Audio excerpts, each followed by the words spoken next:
Hello, everyone, and welcome to episode 33 of the Heavy NFLD official podcast.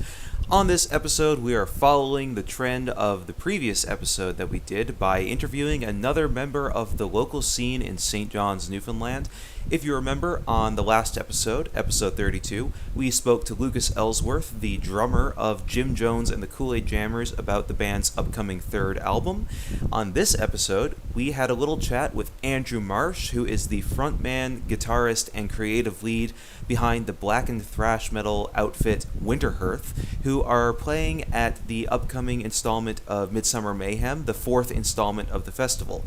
We had a chat about a bunch of different things, from the band's influences to the differences between their previous records, from Curse the Summer to Resettlement to Riverbed Empire. We talked a little bit about the old school tape trading days compared to the way that the internet works in regards to underground music, as well as the weird resurgence that we've experienced in cassettes and vinyl being a thing again.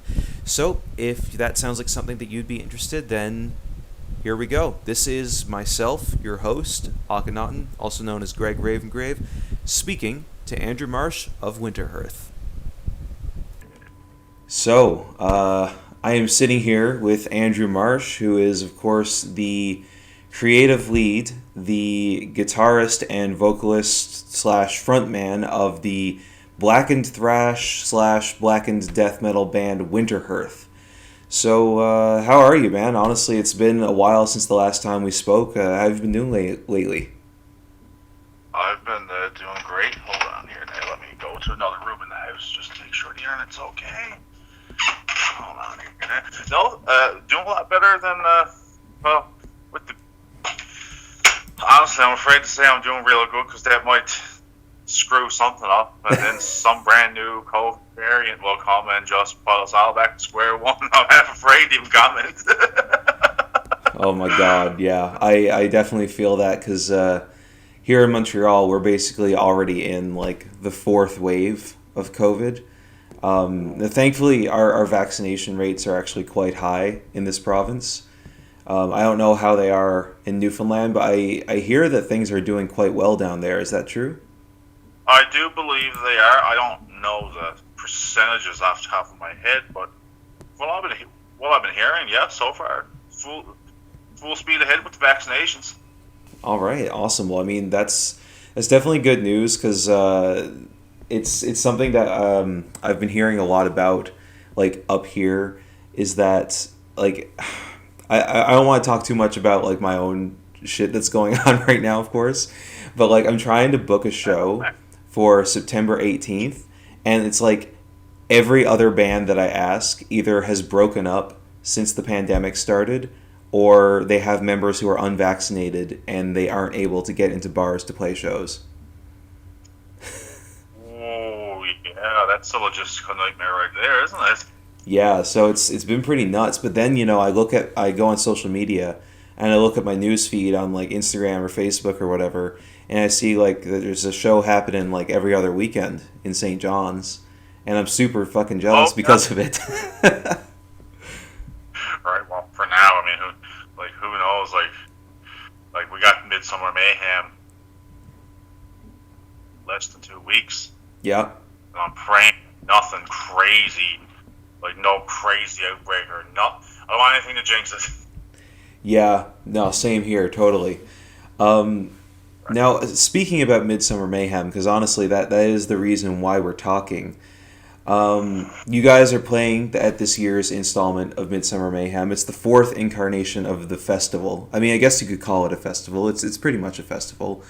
And this year, the powers that be decided to make it a bit more interesting by having a lineup that's a mashup of hip-hop and metal artists.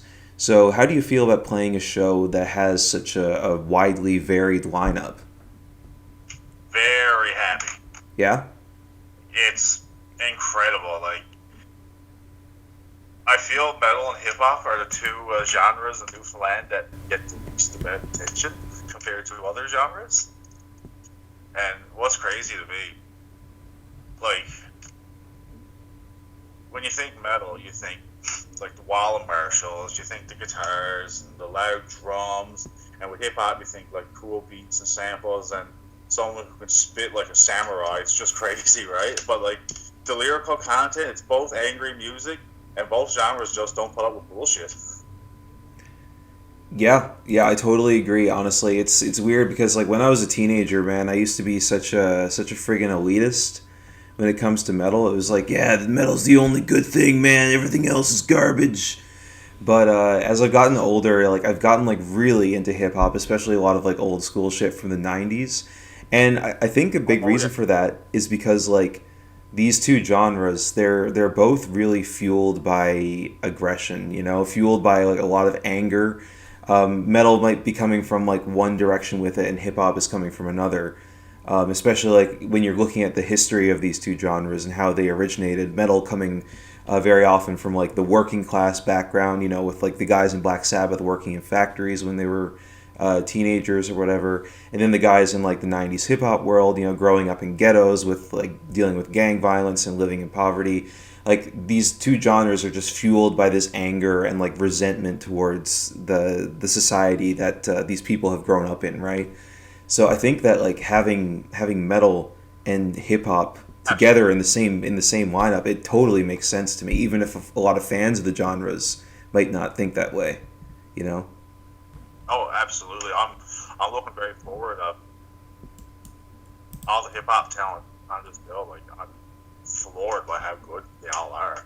It's phenomenal. Like I've been playing guitar now for 20 years, but for me to like I can conjure a basic beat and stuff like with MIDI and all that, but like the lyrics, like everything about it, the flow is just incredible to watch him do.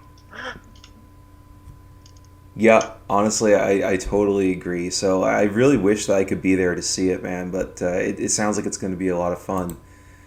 Now, I also asked this question to Jessica from Madison Strip. Do you think that this is going to be an opportunity to introduce your music to a new audience? Oh, absolutely. Yeah, for sure. And I think the same for the hip hop guys, for the hip hop lads as well. Like the metalheads who probably never realized of the hip hop scene in Newfoundland, right? So I'm hoping both scenes will gather a lot of new fans from the show. Yeah, absolutely, and I certainly hope that that's the case as well. Now, this upcoming show at Midsummer Mayhem, is this going to be your first show since the pandemic started? Yeah, which is hilarious. Like, consider Riverbed Empire came out literally like a year or a little over a year after. I can't remember if Riverbed was August 21st or August 27th, 2020. I think it was 21st. I would think about it. But yeah. Damn, so how does it feel to finally be getting back to the stage after all that time? Right? Like, but it was crazy. Like, previous albums, like, I was working around my work schedule, like being a sound technician for Eastern Audio, and that can be, in the AV industry, a very unstable schedule. Like, literally getting up 6 a.m. every morning in our new studio in Sioko, my basement, and the houses are spaced enough that I can crank an amp and you can't hear me. So I'm like getting up 6 a.m., like starting 6 a.m., tracking guitars. It's like, this is amazing. And like 2 p.m. is like, I got an 8-hour day put in already. That's awesome. Right? Oh yeah, love it. And now with I'm stoked that Midsummer Mayhem is back on the go. That was kind of worrisome. Like we don't even know. None of us knows what tomorrow's going to bring, especially with the turbulence in society today, right? For sure. Like even now, thinking about it, I'm like, oh god, I hope no Delta variant. So moving on here, a lot of people probably know that you guys in Winterhearth are kept under the firm iron boot heel of Tony Carew. And he keeps you guys pretty tight-lipped in terms of the album release cycle, as we understand it in the music industry, at least. So what's it like working with him? Oh, joy. Yeah? It's great. Oh, yeah. Like, well, you just know he's going to stick up for you and whoever his clientele is, right? Like, and he's going to be honest with you. Like, you got to have someone who's going to look at you and say, "This is shit," or they believe in you. So Tony and Still Heavy Productions, you can't ask for no better, right? Awesome. Well, was there ever a point in Winterhearth's like earlier days, like when you guys were just first starting out, where you thought you'd actually have like a manager or somebody like in that position who was like, helping you like manage everything that you were doing? Honestly, no. I thought it was going to be me doing all of it once upon a time, like 2014, back in those days. Honestly, I thought in 2014, I was like, oh, look, now I'll get someone to burn me to hell and I'll never be able to financially recover. But luckily, that never happened. Luckily. So, it was great, too, having Tony, because just having that other perspective, right? For sure. It's easy for me to, when we're writing, the boys, I showed the boys the songs, and I'm like, here's first draft, like, what do you want repeated? But the boys, like, really like my songwriting and stuff, so there's never really much critiquing ever. So they're just content to be in the band playing. Right. Like, but they're still family, but like with Tony, he can be like, he can tell me he tells me what he likes, what he don't like, if a certain part's too long, it's not long enough, and it's really big help, Yeah, totally. Now, that being said too, since you mentioned your other bandmates, the other people that are in Winterhearth with you, how have you guys been holding up over the course of the pandemic? Like, has it been really difficult to maintain a consistent jam schedule with like different rules being instituted for public safety? Like, how have you managed to remain show ready over the course of the last year? Well, we are lucky. For example, Lenny lives in the Bay Bulls area. I'm living in Seal Cove. Brad lives in St. John's with his roommate, but he has a jam space in his basement, so everyone is able to jam on their own time. Like, put your headphones in and play along to the songs, right? So as long as everybody is playing tracks and practicing, then when rehearsal should be a lot smoother. Like, of course, when sorry, it's on the tip of my tongue. That's okay. In February, when we were basically back to square one. I'm trying to remember the levels now that Dr. Fitzgerald had, which level was the higher number is the worst or the lower one, but when we were basically put back in super lockdown in February, that really put a damper on things for jamming. I was like, oh crap, just as soon as we were about to start getting on the go with jamming regularly again. But when we had our first jam as the restrictions were lifting, I was actually shocked how tight it was. I was like, what? I was like, well, clearly everyone's been practicing, so that's a good sign. No way. I know, it's hard to believe. I couldn't believe it, especially with like 10-minute tracks. Yeah, no, that's super fucking impressive, man, because like with my bands, it's like, we take like 2 or 3 weeks off and we come back and we're just like super rusty. And it's different, I guess, for me, because like I have 2 bands. One of them is like all the stuff that like I've recorded, right? So it's like they can at least listen to that and practice along to it, like, which I think is what you're saying, like, you guys do as well. Like, you have this benefit of having all this recorded material that your bandmates can just like listen to and play along with. But then like, I also have this other band where we're like writing new music together, like as a 3-piece in the same room. And when you're doing that, it's like you can make some shitty demo recording on your phone or like a camera or something like that. But then it's never going to be that great, and you basically have to like play it enough times and hope that somebody in the band remembers how to play it. And then eventually you get to that point where it's like muscle memory, right? So like, yep. When it comes to Winterhearth, like I know obviously you're the main songwriter, but like do you guys like jam out new stuff like together in the same space sometimes? And do you have that experience where it's like, you might throw out this like general structure to a song and the other guys kind of like add their own like ideas to it? Or is it more of like, no, this is the Andrew Marsh dictatorship and everything I say goes? It has happened. Now, any of the previous batches of songs, no, it's never happened to any of those songs. But it has happened where, like, Brad can play a beat and I'll play a riff, or Lenny can play something. Like, who knows how the scenario goes, and we just, like, improv something out, and I'm like, holy shit, this is really cool, guys. Let me get the cell phone. But it doesn't happen as often as I wish it did. Yeah. Yeah, and I definitely understand that too, because like one thing I've noticed, like with just as an example with like my own stuff, is like I write and record all of my own music, right? But then like now that I have the live band on the go to perform this material, it's like the guitarist and the bassist is my girlfriend. Like they both add these interesting like little things, these little touches to the songs that I never would have thought of in a million years, right? And it just makes it so much more dynamic, and it's such a cool experience. And I feel like when stuff like that happens, it's a really special thing. And like when you have that energy of like all the musicians in the band who are adding their own little thing to these songs, like that's a really special thing, and it's hard to find, honestly. Very hard to find, and especially in your situation. Because correct me if I was wrong, Midsommar started off as just you, didn't it? Yeah, and I mean it still is like technically just me. It's the other people are like they're just kind of like the live band, right? Like I do still like write all the material myself, and that's how I feel like you and I have this kind of like comparison, because like you know we write all this material, but we have to have other people if we want to continue being a live band, right? And like in your situation, like you moved out of the province and you found people. That's pretty cool. Like. Kudos to you, man. Like a lot of people would not try that.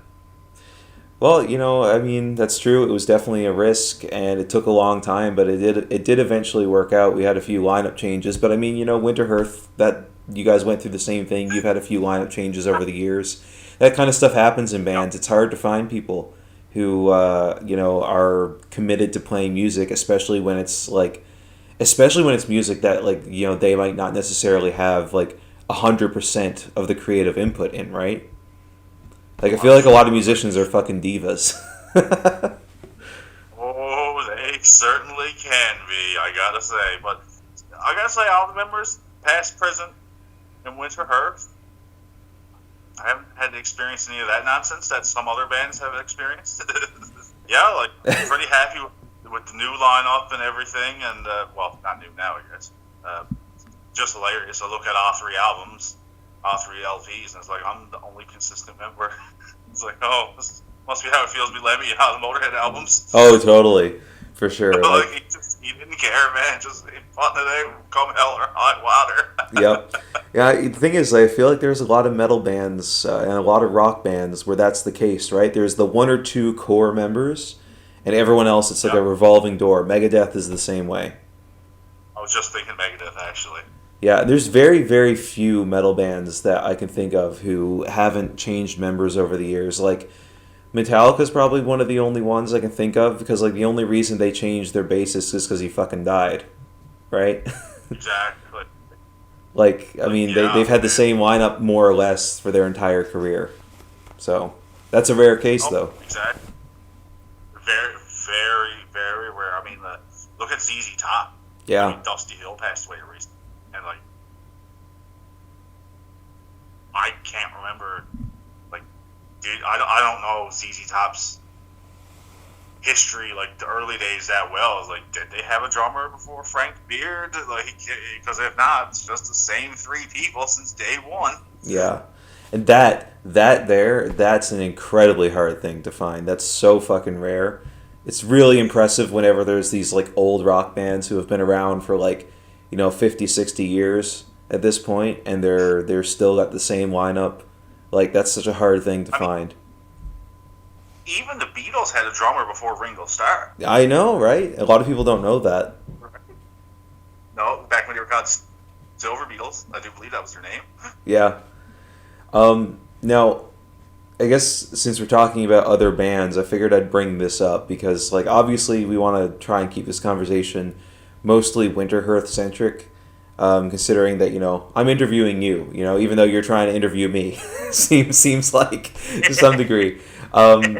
But you guys, you have a show coming up very soon again with Midsummer Mayhem. But your other band, Dead Inner Youth, what's been going on with them over the past year? You guys released a new single a while back. I think it was called Fascist Fuck. What's happened with that band since then? Recording lots of new tracks. Dead Inner Youth is like, think Winterhearth, only with Lenny as the head honcho. Getting a lot of tracks recorded. I'm hoping within, well, I can't say within the year, but a year and a half time, there'll be some more released material. Like, hopefully, as long as, again, pending pandemic. Yes. Right? But no, DIY is a lot of fun. It's a lot of fun working with Lenny, seeing Lenny's vision. A lot of DIY. It's hilarious. Lenny just gives us the song. I'm like, okay, tell me the root notes. Okay, got the root notes. I'll put some bass fills in. I'm like, what would Chris Squire or Geezer Butler do in a punk band? Fuck yeah. Now, Yeah, it's bad. I also wanted to ask about this. Again, in regards to playing live, it's really the kind of thing that's on the topic of... It's on the tip of everyone's brain right now these days because of the uncertainty of what's happening in the world, right? Right. So you have Midsummer Mayhem coming up, but Winterhearth has played shows off the island before, right? Like, I seem to remember you guys played a festival, I think in Halifax, or was it was something related to that, right? It was the 5th installment of Maritime Metal Hard Rock Fest. Yes, that's what it was. So, realistically speaking, when do you think it's going to be possible for bands on the local level to do stuff like that again on a regular basis? And by that, I mean traveling between provinces for gigs that are out of town. Like out off the island completely? Yeah. I mean, I know it's a hard thing yeah. It's a hard thing for bands from Newfoundland to do, but like, is that something that you think is going to be possible again anytime soon? Not just for you guys either, for like any band from Newfoundland. Oh, absolutely. Yes, actually, I do. I mean, I can't see why in autumn, as long as everything is going good in the other provinces, like if Nova Scotia, well, or PEI, New Brunswick, at least go around to Atlantic Canada, hopefully as far as Quebec for the time being. Hopefully, if all keeps going to plan, by next summer, it could be somewhat of a state of normal, like normal to the point where we could go to Toronto and play, like, or any band really could go to Toronto and play, or get your passports, your work visas, whatever you need, play in another country. I'm not, well, again, say playing on an international level for anyone is going to be it'll be a few years yet, especially True. if a local or an upcoming band, right? So, like, is that something that is on your to-do list for the future? Is to, like, you know, maybe go on a tour throughout Eastern Canada, maybe for the whole country, something like that?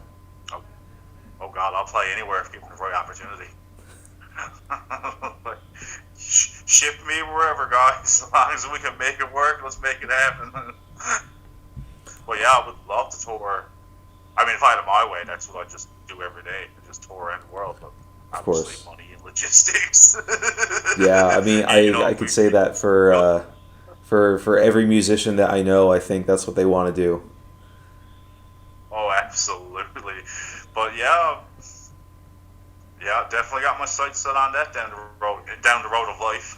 Of course, and it's good that you do, because, like, you know, you have 2 full-length albums out right now, and I'm certain there's going to be more material coming in the future, regardless of like what format it might be released in. So it's like, you know, when in the music industry, when a new band like releases their album, it's like they immediately go on tour afterwards to help support that record, right? But when you're on the local level, it's so hard to do that, especially in Newfoundland. I feel like bands in Newfoundland have they have the odds stacked against them, because it just costs so much to get off the island in the first place, and then all the extra cost that's added when you're talking about touring like across the country, right?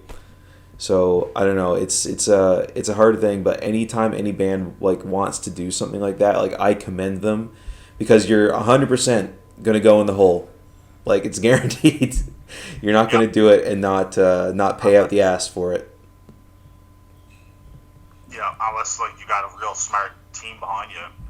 True. Like, if you're of organizations like Music NL or Factor, if they have grants like on the go for that sort of thing, and have a good submission put in, hope that you get it. Yeah, I mean those organizations do exist, and I'm really glad that they do, because there's definitely artists from Newfoundland who have like gone on tour or gone and played in other places in the country who might not have been able to do it if it wasn't for them. But at the same time, there's also like artists I know who have like applied for grants from Music NL and haven't gotten it, right? So it's kind of like, and it's a sometimes you can do it, sometimes you can't, right? Sort of situation. It is stiff competition with that kind of stuff. For sure. And you look at the Midsummer Mayhem event, you'll see that Music NL and Factor, their names are both there on the sponsor list, right? Exactly. I mean, these organizations are honestly like very integral to like the local level artists, right? Like, yeah, there's obviously going to be a lot of competition, but if it wasn't for those organizations existing, there might be bands who, otherwise wouldn't be able to get their music out to people, right? If it wasn't for them. With that out. Yeah. Yeah. So with that being said, in regards to what you guys have planned for the future, since we are talking about the prospects of playing live in the world that seems to be quickly degrading in terms of the spread of disease and climate change and stuff like this, what can Winterhearth fans expect from you guys in the future? Like, what do you have planned that you can talk about?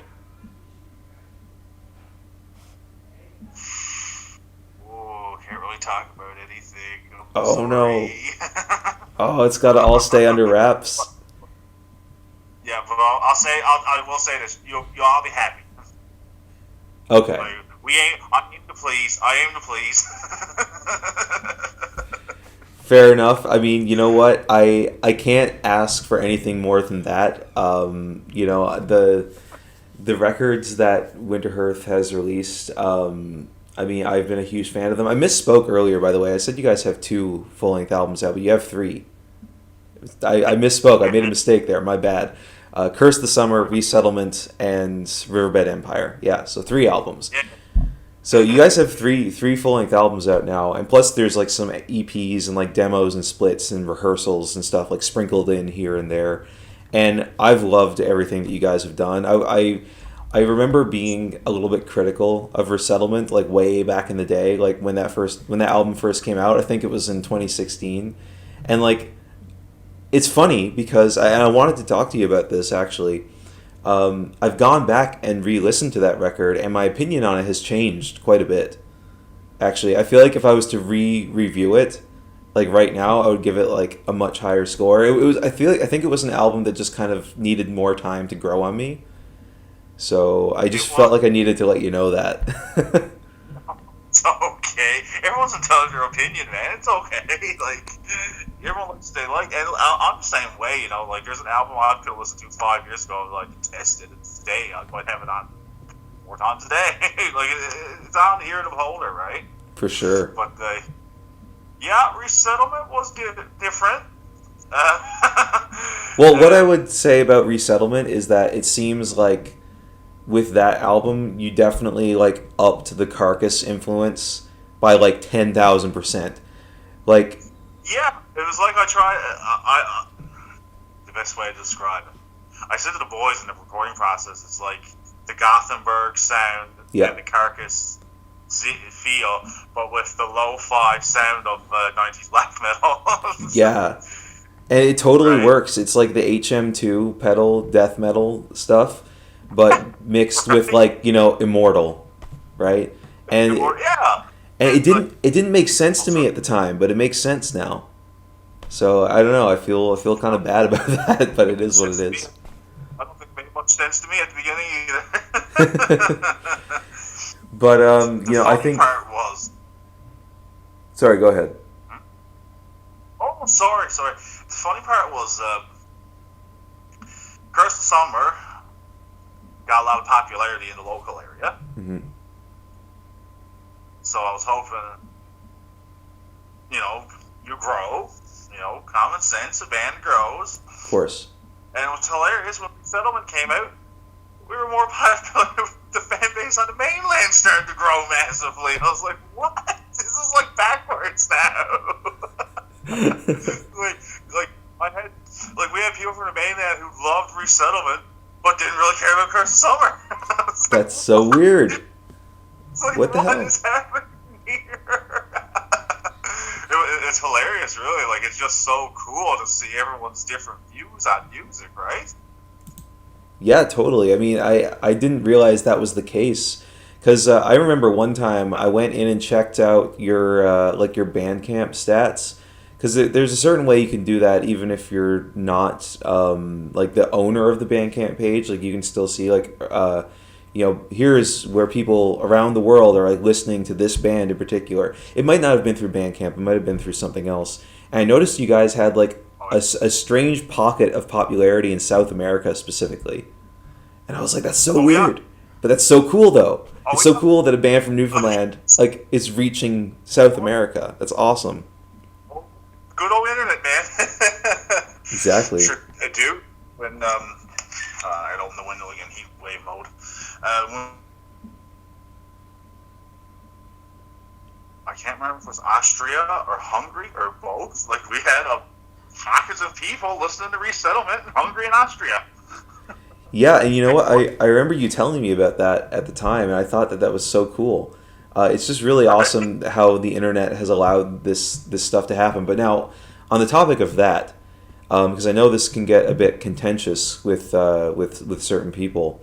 You talk about the metal world as it was back in the 80s, right? When tape trading was the big thing, and there would be all these underground bands, but the only way you'd ever find out about them is if you heard about them through word of mouth, or you heard about them through a magazine or something, and you would have to find people to trade tapes with and get that stuff. And obviously I don't have that experience myself. I mean, I'm fucking 27 years old. I was born in 1993, so that's not my experience. But I'm just going off of what I've heard from the old guard, right? From people who are around that time. And now you have the internet. And it just makes it so much easier for these underground bands to get their music out there and to get it heard. But it also comes at the downside of there being so many bands that it's so hard to get your band be the one to be noticed.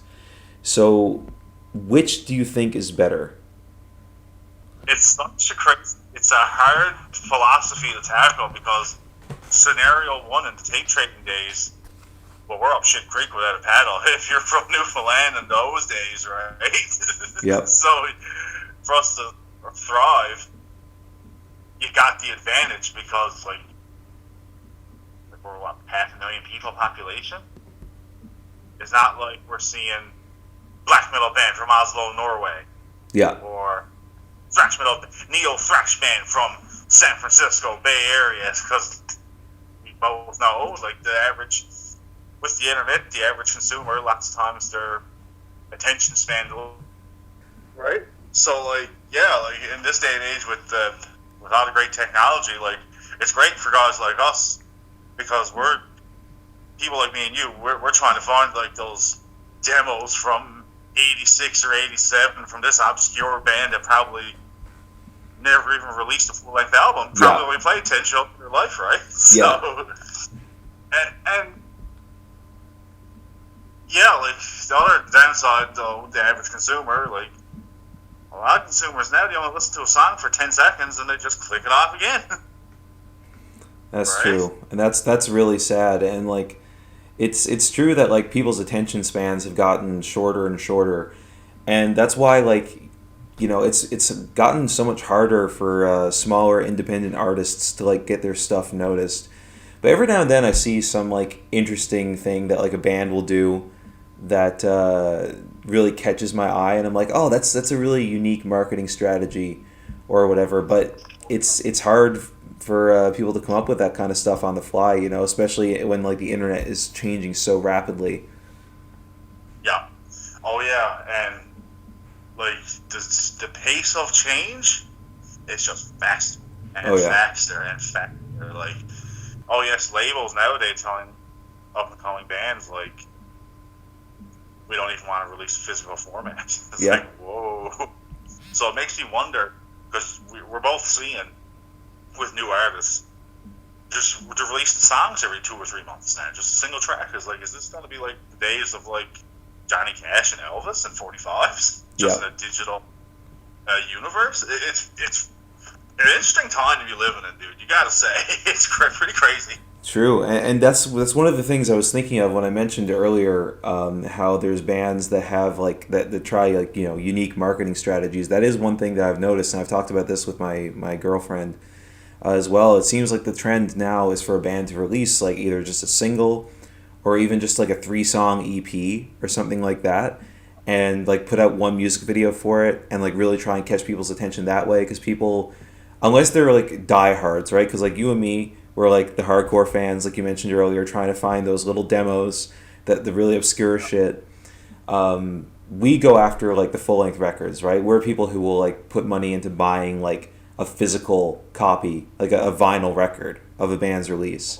But the only people who are doing that these days are people who can afford it. And I mean, in this world, people are quickly being able to not afford that stuff anymore. No, it's so true. I'm pretty sure. Don't quote me on this, but like I'm pretty sure the cost of living in Canada between 2020 and 2021 went up 10%. Yeah, exactly. So it's fucking nuts. And I was talking about this with Lucas Ellsworth on the last episode. I did an interview with him, and he was talking about how the next album that Jim Jones and the Kool-Aid Jammers are doing, they want to print it on vinyl, but it just costs like an insane amount of money to print that stuff on vinyl, and then you have to sell it for an insane amount of money too. Like I go into a record store and I find a record of a band of like an album that I really want, and it costs like $35 or $40. I mean, that's like my groceries for the week, right? Exactly. What are you gonna do? And it's not the band's fault because they can't afford 20 grand Yeah. to print all these vinyls, so they can only be $20. It's like, oh dear. Unless you want to be sitting in a garage full of your vinyls for a few years, depending now. Who knows, it might take off. But it can be depressing sometimes after, like, when you're just looking at a shelf of your merch and your CDs. It's like, God damn it, can you just leave? I know. I totally had that feeling before as well. Oh yeah. It's interesting too that like vinyl and especially cassettes have come back in like a really big way. Like, how do you feel about that? The fact that these two forms of physical media have kind of had a resurgence over the course of the last decade. I'm kind of mind blown that cassettes are back. I'm not gonna lie, and I don't mean that in a bad way one bit. I've actually started cassette collecting. I think a lot of the cassette collecting began because the vinyl got too expensive. Yeah. Right? Like you were saying, like your vinyl is like, do I buy groceries or do I buy my one vinyl record? Exactly. And people like us, we can't just have the vinyl record. We got to have this pressing and that pressing with the bonus tracks, and then when we heard this pressing got a different master on it, I was like, oh no. It's like you gotta pick and choose which one you want, right? Yeah, and like when you're collecting metal albums, especially if you're into the obscure, like you're looking for like Ostrogoth albums and stuff. Yeah. And like the Belgium scenes, like prepare to pay an arm and a leg. You ever hear of Sam Gopal? No, I've not. It's Sam Gopal was like a psychedelic rock group from the '60s in the UK. It's the first full-length album to ever have Lemmy on it. Oh shit! No way. Yeah, I got a second pressing, and I got it for a deal, and it was still close to $100. I'm pretty sure first pressing is like $1,200. Damn. Yo, I actually have something similar that I decided to spend my money on. There's this Norwegian comic book series called Nemi. I don't know if you ever heard of it before. It's sorry. No, man. You haven't? No. Okay. So it's. I said no. it runs in a newspaper, right? So it's like a newspaper comic strip, but they collect them all and they release them in books, right? So I bought them and I was a big fan of this comic series, and they decided to release a compilation album of songs that are like considered to be kind of like on the main character's like playlist or whatever, something like that. So I struggled to like find this album because I was like, I don't know why, but I really fucking want this record. And I eventually did find it on eBay, and it cost me $140 to buy. Hey, you know what? That's cheap nowadays. Right? And like I would never do that now. Never. I would never pay that much. But like for some reason back then I was a lot stupider with money. So it was like if I saw something that I wanted, I was like, fuck it, I'm gonna buy it. I don't care.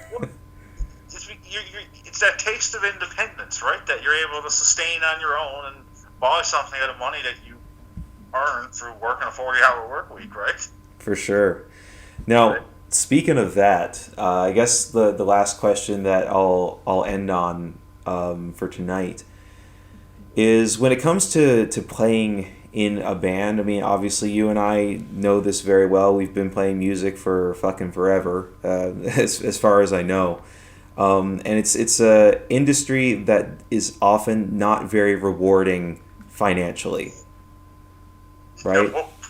So like I mentioned earlier, how like if you go on tour, unless you're lucky enough to get grants and stuff from that like that, you're guaranteed to go in the hole if you're not like big enough, right? If you don't have a fan base to support you on all those dates on the tour.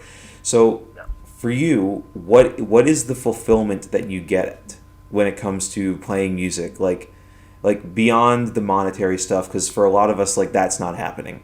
So like what is it about playing music that like just keeps you going, especially in a time where like being able to play in a band is even something as simple as that is just up in the air?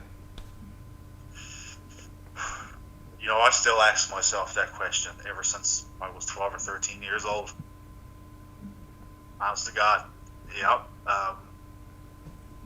I can't even picture myself doing anything else. Like, no matter what I'm doing as a job or where I'm living to, like, I can't.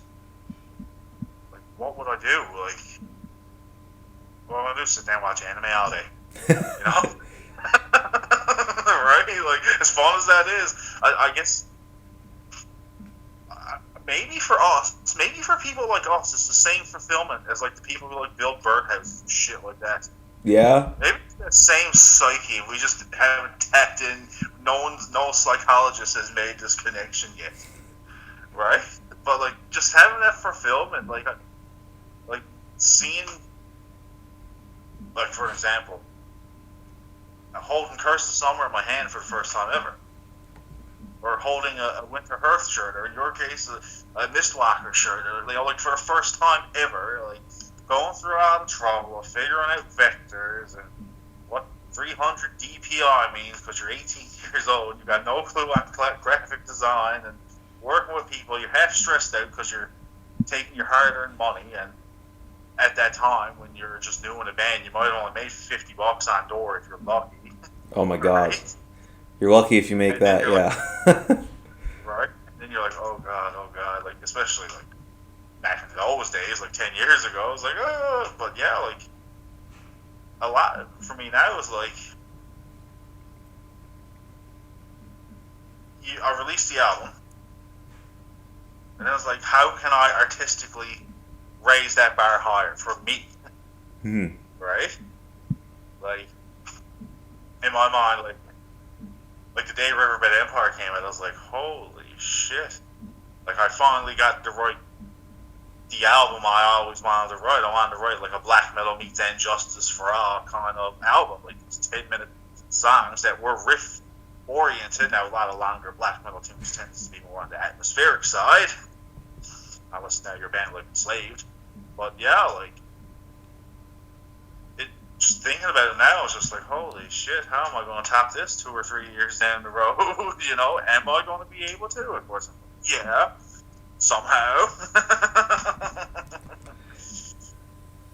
Yeah, I definitely understand what you mean. and I completely agree. Like, I guess if I could relate that to my own experience, like, I've told all the people in my life who know that I'm working on a new Mistwalker album, like, this is the best album that I've ever done. Like, it's blown everything that I've ever done in the past out of the water, like, completely. And they always make fun of me for it because they're always like, "Oh, well, you said that about the last thing that you did." But it's like, well, yeah, that's the point, you know? Yeah. The point is to consistently eclipse what you've done in the past. Exactly. It's not like the one thing I hate, and this kind of relates to it. I hate when people say is the high school years are the best years of your life. Is like, really? So after grade 12, those people are fucked. Let's be real. Like, those people are insane. Like, just like if we had that mentality, there would Winterhearth or Mistwalker would never exist. Yeah. Right? True. It's just like, and that's the thing. We're the opposite of that mentality. Is like even Kiss, Gene Simmons. Mm-hmm. I read an interview or I watched it. I can't remember if Gene Simmons was saying like, if Kiss had a #1 album for the first time ever, he'd go tell his mom. She's like, "Okay, what are you gonna do next?" And he's like, "Oh shit, well, now I got a tour that just sold out all over the world. Okay, what are you gonna do next?" And then I guess that's what really helped the business side of him. So a lot of his, like a lot of people do criticize the man for being a crazy capitalist.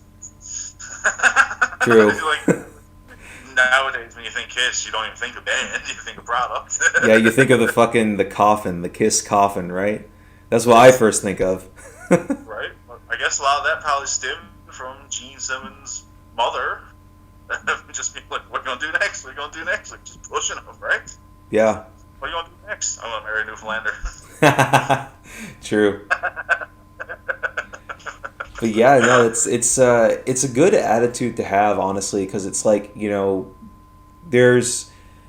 I feel like a lot of people will say about certain bands, it's like, you know, you get to this point and then like, oh, like this band sold out or whatever, or this band, like, you know, they're not really doing the same thing that they were doing before, so like I don't like them anymore. And like, I mean, that's fair. It's a fair attitude to have, I guess. But like saying that a band sold out, it's like, yeah, obviously they're going to sell out, or like whatever your perception of sold out is, because a lot of these bands, when they get bigger, that becomes their day job. And you can't continue to have a day job making, like, brutal, like, fucking lo-fi black metal in your basement, you know? No. Like, Mastodon is a prime example, you know? Like, this band, their early stuff, like, Remission era Mastodon is, like, borderline death metal. It's actually, like, straight-up death metal in some instances. But then you listen to their new stuff, and it's more like, you know, stoner rock, honestly. And it makes sense because these guys are huge. Like, they tour. That's their day job. It's what they get paid to do. So they want to write music that is accessible to as many people as possible. And, like, you just can't do that playing extreme metal unless you're, like, Obituary or Cradle of Filth, you know? Right? And, like, for the regards of lo-fi music, we all can't be Nile, unfortunately. Yeah. Oh, my God. Right? How did they get away with it time and time again? I don't know, man. You ever listen to their demos? I have not, no. Okay, after this podcast interview, I'm going to link you the Nile demo. Dude has like the Hetfield vocals on it. It was amazing. Oh my God. That sounds insane. Well, Yes, I man. guess on that note, we'll end it off here. But, I want to say thank you so much, Andrew, for coming on and having a chat with me about Winterhearth, about Midsummer Mayhem, about Dead Inner Youth, about Mistwalker, funnily enough, and about just like everything metal related. Like it's been fun. You know, we've chatted for almost an hour here, so we're definitely going to have a good show for the people to listen to. And it felt like 10 minutes to me. Yeah, it does. Once you get into the flow of a conversation like this, you know, it just kind of it goes on, and you don't even notice how long you've been talking for. Yeah, well, all I have to say really now is any Winterhearth merch, check out bigcartel.com, the Still Heavy store on Big Cartel. Midsummer Mayhem IV is going to be August 27th at Velvet. You can get your tickets at Eventbrite. I mean, what a great world we live in that we can buy tickets digitally, right? Oh, hell yeah. Right? And I cannot... Oh, can you hear... Oh, you can hear me. Yeah. So, and I also cannot forget